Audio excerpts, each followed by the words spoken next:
All right, Morgan. Today, I'm excited about this topic. So what are we talking about?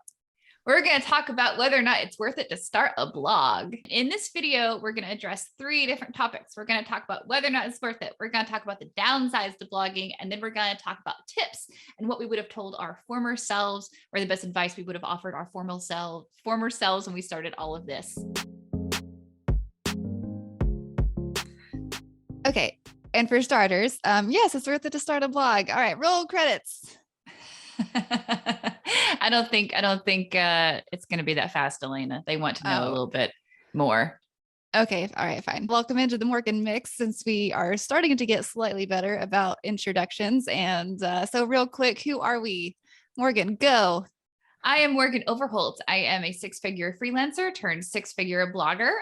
We run several different blogs. Our biggest right now is thesmokies.com, a travel blog, which receives 6 million hits a year and growing. And in 2021, made almost $250,000 in annual revenue. Alaina, who are you? I'm Alaina O'Neal. I'm the mixed part of this. Usually I'm a little bit more behind the scenes than Morgan. I started in her shadow on the freelance journey in a way. I was a contractor for her for several years and still am.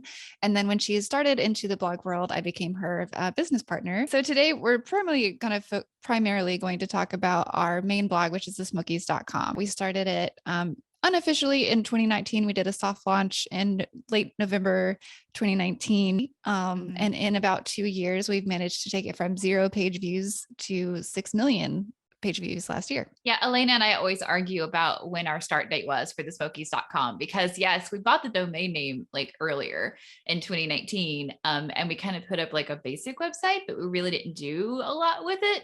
It was during the pandemic that we were like, it's go time. Morgan, you've kind of been a little bit of a whirlwind this week talking about the journey. You're a bit of the spokesperson for our blog and freelance world and entrepreneurism in general. Well, yeah. So kind of like what Alaina said, I'll just tell you, long story short, in my opinion, yes, it's absolutely worth it to start a blog. In fact, if I could go back and have a conversation with my, teenage self, I would say, hey, self, to quit whatever you're doing right now, start a blog.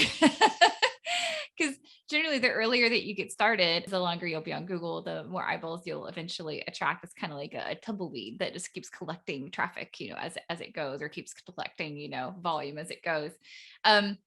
But yeah, so our blog journey lately has gotten picked up by like a bunch of media outlets. And so I've gotten really used to kind of talking about this topic, especially this week. We've even been on the telly in a few local news stations. It's pretty cool. And a few radio stations have picked up the story, because it's not every day that you hear people launch a blog and go from 0 to, 6 million in just a couple of years as far as traffic is concerned. So long story short, yes, it is absolutely worth it to start a blog. And it's been really beneficial to Alaina and I, because it's allowed us to spend a little bit less time freelancing, because even though we both love freelancing, it does take up a lot of time. You've got to be like at your desk a certain amount of time every day. You've got to have all these deadlines that you're hitting, etc. And with the blog, it's pretty cool because it makes money all the time. Like you can take a day off, it makes money. It's Christmas, it makes money. When you're sleeping, it's making money, on the weekends, it continues to make money. So it's pretty amazing just to have a kind of revenue source that continues to make money, even when you're not looking at it or not thinking about it. So really, for the first time ever in our careers, because this is one of those inherent flaws when it comes to freelancing, is that you don't actually get paid for your time off. The PTO is out the window. Now we're getting paid all the time because of the blog. My favorite part about it, like you said, is the mornings where I wake up in the morning and I, check my phone like an unhealthy habit person would do. But, one of the things I check is the analytics and see how much traffic we've gotten that morning. And I love the feeling that website has sometimes made a couple $100 before I even get out of bed. There's not really a better feeling than that, honestly. However, I don't want to oversell it to anybody either, because, there are stressful times. It's not always 100% passive. And, I think the reason we kind of wanted to record this one this week is because, we're kind of feeling some of the effects of the downsides, I would say, this week. We've been traveling a lot this month. Half of it was for vacation, but half of it was for the work trip and getting content on the travel blog. But that inherently is kind of, well, it is stressful. I hate to complain because, who wants to complain about traveling? But at the same time, you don't really get to feel like you actually get time off. It's more just you're playing catch up the week before and after. And then when you have to take back-to-back trips, it's almost double the stress when you get back to your desk. Alaina brings up a really good point because this has definitely been one of our more stressful weeks. I would say probably almost ever on the blog. And hysterically, it's also a week when we're doing a media blitz on the blog too. So I keep doing all these like interviews for news outlets and talking about the blog. And behind the scenes, I'm like, oh my gosh, I'm so busy. I'm panicking. We were really poor planners this month. We ended up planning a week of real vacation. Me and Elaine were both on. So nobody was behind working on the blog really, except for our freelancers. Nobody was uploading content really. Then I got back and went to Disney for 3 days for our new blog to get content for that. Then I spent like 36 hours at home. And then I left again for a week-long Smokies trip, which again, Alaina was on.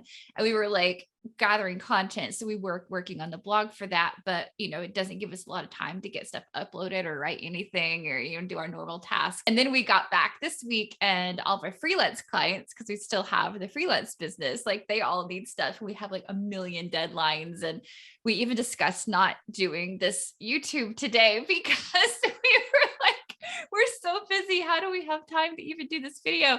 But Alaina and I are gluttons for punishment. So, here we are. We're like, whatever. At this point, it'll get done. It won't get done. We'll just try our best.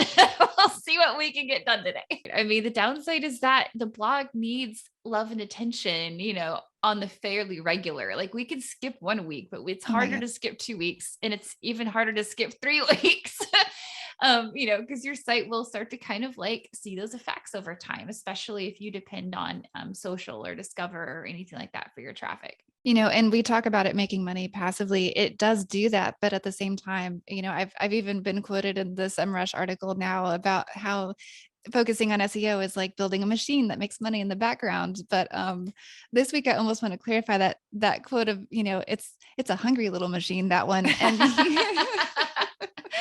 yes. If anyone is like thinking about starting a blog, I think these are all important questions to ask yourself. Are you the kind of person that you're willing to commit to it? You have to prioritize yourself. I think the more accurate term is semi-passive. That's kind of the more accurate term I would use for this, because it has given me because before we were trying to take time off as freelancers, we had to email our clients like 6 months in advance and keep reminding them month to month to month, we're taking this time off, we're taking this time off. And it would still be a fight sometimes just to get away from our desk because so much of our income was dependent on those clients, and now that it's kind of half the blog, half the clients, it's not a big deal if we take a longer lunch or we skip a day because it's less deadline dependent. And I will also offer this disclaimer though. Look, not everybody needs to make $200,000 plus a year on their blog. Some people would just be happy making extra $1,000 here and there. And if you're one of those people, good news, you can still be a blogger and it's completely possible. It's just a matter of how much time you want to put into it and how much money you want to make. In fact, our brand new website, heyorlando.com, we just launched 2 months ago. We're barely active on social. We only have been publishing an average of 1 article a week on that sucker. And we're getting about 1,000 hits a month. And if that's the kind of, if we kept on with just 1 article a week, we would probably be monetized in a couple of years. And that would probably produce about $200 to $300 in ad revenue or affiliate sales, what have you. That's really, really hard to guess that kind of stuff, but I would just say on average, that's probably what you could expect. And that's at one a week. So it's really about how much time you want to put into it. Yes, for the smokies.com, we try to put out 1 new piece of content every single stinking day. And when we're on vacation, we try to queue up that content so it auto publishes throughout the week, And to clarify, a lot of our income, most of it right now does come from affiliate ad programs. We are with AdThrive. Shout out to AdThrive. Sometimes we do get an affiliate sale, and a lot of people do digital downloads. That's something we're about to explore. And it depends too on the niche, right? So on other niche, I never know how to say that word. In other niches, in other niches, Like business, for instance, on my morganoverholt.com blog, that might be flipped in its head. Like I'm not actually ad monetized yet on that blog. I think I will be in the next couple of months, hopefully. But I am making affiliate sales already. In fact, one of my biggest affiliates is a service called collective.com. And it's a tax service, essentially. They do taxes and S corps for freelancers. And by the way, affiliate plug, if you do want to use collective.com, make sure you use promo code Morgan to get your first month free.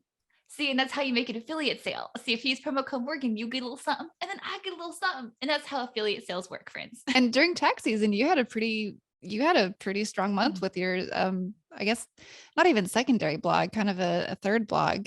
And I think it was February or January that I made $9,000 in 1 month on affiliate sales on my, On just affiliate sales. affiliate sales, my morganoverholt.com blog. So it's pretty amazing. Here's another question that a lot of people have been asking me, Alaina, on these interviews this week is exactly how much money can you make in a blog of our size? Do you want to talk about that range? Like what looks like on a really slow month and then what it can look like on a really great month? I mean, on a blog like ours, when we first started out, like I know you mentioned in your first interview, we were jumping up and down the first time we made any affiliate sale, which was $6.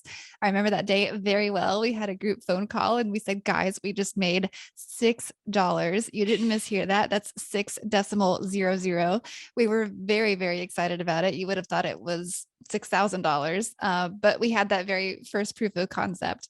On a slow month today, and we're a little bit seasonal because people aren't really traveling in that area quite as much. We're a regional travel blog. And also the ad revenues tend to kind of dip a little bit during that time. So during a slow month, it might, we might see, $10,000 for, I think the slow month this time was about $13,000 or so, which if you think about it, it takes three of it. We have a small team. So it sounds like a lot of money, but when you're pouring as many resources into it as we are, it doesn't really go quite as far as you think it would. And in quarter 4, when ad RPMs are Q3 and Q4, really. Q3 and Q4, when the RPMs are higher and there's more people trafficking the area, our best month to date, I think we made $36,000, which was definitely like a nice little extra cashola in our pockets that month. But yeah, I mean, it varies. And the first year or so that we did this, we didn't take any money. And today, even on our slow months, we still take like a very small distribution to try to kind of cover ourselves. We were just excited when the blog could pay its own fees, like its own hosting fees and pay for a freelancer if we employed a freelancer to help us write. I said, it's kind of like a baby that learned how to change its own, or it got potty trained. It went from being diapers to like potty trained. It could at least like, use the potty on it by itself, which is great. And now it's kind of a teenager. It's out there like trying to get its first job, make a little bit of money. Some days it does really good. Other days it's like, meh. I can't wait until it hits its stride in its 30s, I know. We hope that one day it'll be completely grown up and take care of us when we're old. I want to enter my diaper stage again. And then, maybe the blog will take care of me when it's, that's where I'll end up, darling. Okay. So now we'll talk a little bit about advice. I thought it'd be fun for us to write down 2 pieces of advice that we would have given to our former selves. So if we could go back in time and talk to our former selves about a little over 2 years ago, what would we can't talk stocks. We can't talk lottery numbers. We are strictly talking about the blog. What advice would we give ourselves? I'll go first. The first thing I wrote down was focus on SEO. We didn't even know, I think we had heard of SEO. We didn't exactly know what it meant. It was kind of like a buzzword that marketing people use, like, oh yeah, SEO, search engine optimization. I'm an SEO expert. You just sprinkle in some keywords. We were mostly focusing on social media. We were just spamming Facebook pages with our links and trying to, focus on clickbaity headlines. And that worked out, for a while for us. But it's not really a great long-term strategy. My first one, Alaina, I also had SEO written down, but I had some extra words in there. Will this be backward on the video? I don't know. So I had written down SEO/SEMRUSH/content optimizing, because specifically we thought, like Alaina said, we thought we kind of understood the basics of SEO. Turns out we did not. Turns out most people who think they're experts at SEO are not. We really didn't learn about SEO until we got on SEMrush.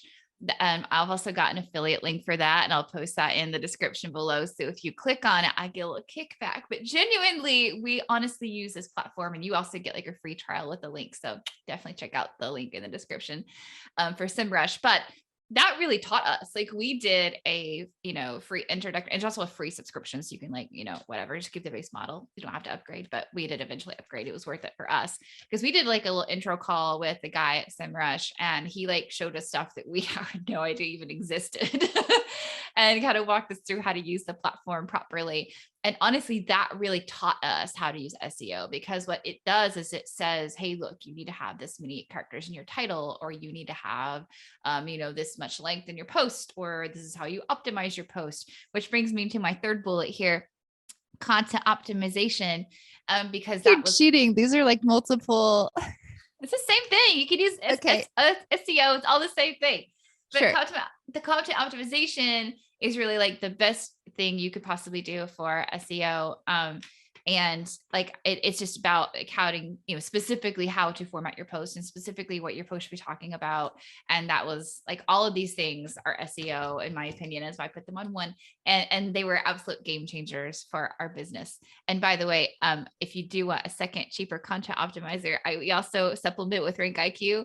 And I also have an affiliate link for RankIQ, which is a little cheaper than SEMRUSH, and I'll put that in the description down below too. I think I maintain that you cheated. So I said use an optimizer because in my mind, these are slightly different buckets. Yes, it relates to SEO, but it's a different thing when we look at keywords. And James, your husband, my brother-in-law, is also our third partner. And so every week he goes in the SEMrush machine and tries to target certain keywords and does a little bit of research there. And then each week we kind of vote, if you will, about which ones we're going to target that week.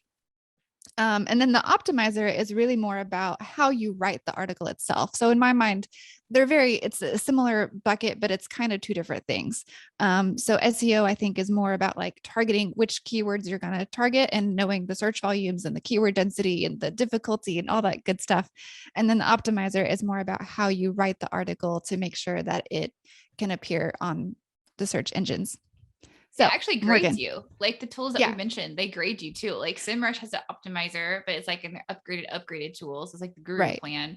But they'll give you like a number grade, I believe, for your post to tell you whether or not it's good or bad. And then RankIQ gives you a letter grade on your post. So you know categorically whether or not your post is good.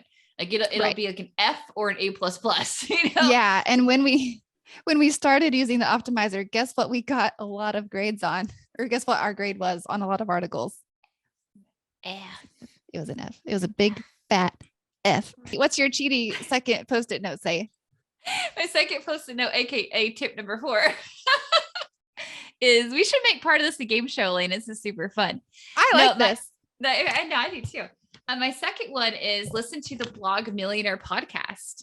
Ooh, good plug for them. We're not paid to say that, but they are fun. I have no affiliate code for them, unfortunately. Sad. But I should get you one. even I put know. it on your forehead and everything. But the blogging millionaire, this guy actually technically is the founder of RankIQ. So technically you kind of do have an affiliate.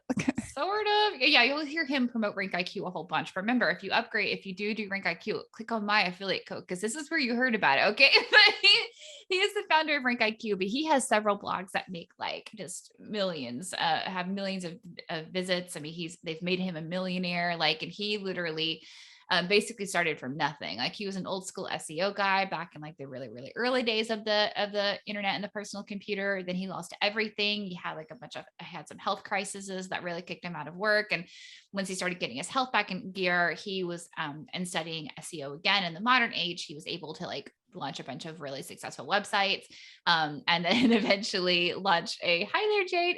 And then Alaina's cat interrupting the interview. I saw her sneaking around in the background. But no, and then he eventually built RankIQ, which is basically a SEO platform, but we prefer RankIQ for the content optimizer. We actually use SEMrush for SEO, and then we use RankIQ for our content optimization. Anyway, his advice is amazing. And his advice is an absolute game changer. And you don't have to subscribe to any of these platforms to really like start using some of that advice. It's way more helpful if you do, and way easier to follow his advice if you do. But it's incredible. And honestly, we've gotten our best advice from him, like the low Mhm. competition keyword advice, but post formatting. He mentioned pillar content, which I've not even really talked to you about yet, Alaina. We heard about that on our last road trip. So we're going to be like, looking at doing pillar content going forward, because everything he said so far has just been a total winner. So I would listen Mhm. to the Blogging Millionaire podcast. All right. What's your cheaty third tip? All right, then I'll start on a third tip. So, okay. So your former self has poofed because you only got 2. So you're just talking to the wind. But what would you have liked to have said to your former self? All right. So my former self, I didn't get a chance to talk to her before she poofed away, but I would love to have told her to join an ad network program, because that's how, like we said, we did make the most amount of money on our ad network programs on the smokies.com. To join most ad network programs, if you have just one blog, you need about 55,000 sessions to get into a really good one. Like the 2 best are Mediavine and AdThrive. We've been on both. We joined Mediavine first because you only had to have 55,000 sessions a month. And we blew that out of the water pretty quickly. So I would really concentrate on getting those page views and those sessions up to like hit that threshold so you can join an ad network like Mediavine, because it pays so much more than Google AdSense. And then if you can build your threshold up to 100,000 sessions a month or page views, I think it's I was going to ask you, is it page views or sessions? I thought it was it's page sessions views. on Mediavine. I think it's sessions on Mediavine, but I think it's page views and AdThrive. Don't quote me on that. Look into it. But it's either 100,000 sessions or page views on AdThrive, and then you can join AdThrive, which is like the elite Mhm. ad programmatic ad network provider, and they are amazing. We made so much money with them as well. And even cooler, if you're like us and you want to develop a second or a third or even a fourth blog, AdThrive will actually let you bring on your second, third, or fourth blog for only 30,000 page views / sessions, I don't know, a month. And so it's much easier to like start monetizing multiple blogs. That first one's the hardest one to get, but the second one and the third one, they'll let you on a lot quicker. So Yeah. that's what I would have told my former self. But I made that my third tip because we actually figured that out pretty early on in the process on our own. It would have been better if we knew that really early on, but we figured it out fairly early on. So that's why Mhm. I saved it for my third cheaty tip, because I know my former Yeah. self will figure that out. Well, and I think, to be fair, we did figure that out pretty early. I think Yeah. mostly because of James. He was the one who kind of initially figured that out. I remember when we first applied to Mediavine, if you recall, they told us we were too early. So I think we had to reapply. So we did Google AdSense for what, a A couple month. months, It's like only a a month. month, a month. Yeah. And then, and before Mediavine, I guess, would look at us again and say, okay, I guess you're consistent enough now. But we were pretty early.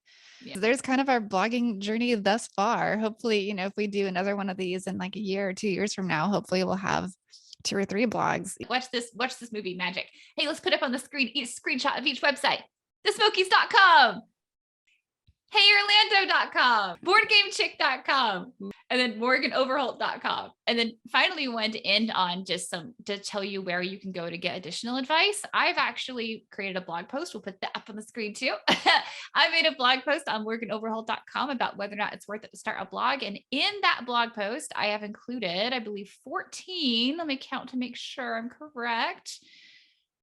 Yes, 14 tips that go from everything from like how to build your site to going into detail about the content optimization that we're talking about earlier, to how to format your content, how to make more money with the ads you're already using with multimedia. So like definitely make sure that you check that out, because that blog post is full of really great detailed information. And that's exactly the same tips. These are exactly the same tips that we use to build thesmokies.com. So really valuable. And again, we'll link that blog post as well in the description below. Any closing thoughts, Morgan?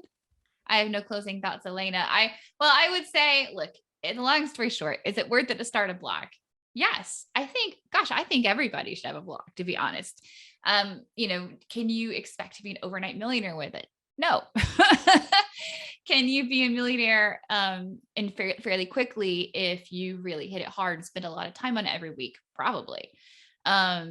Can you make a little bit of money if you just spend a little bit of time on it every week? Yes, but it'll be less and it'll take a lot longer. And so it's really kind of just, it is going to be, you get out of it what you put into it, so know thyself at the end of the day. Know thyself. If you're somebody who loves extra homework and loves taking on extra tasks and challenges, then maybe this is absolutely for you. If you're somebody that absolutely despises that and you want this to be on full on easy mode, maybe it's not.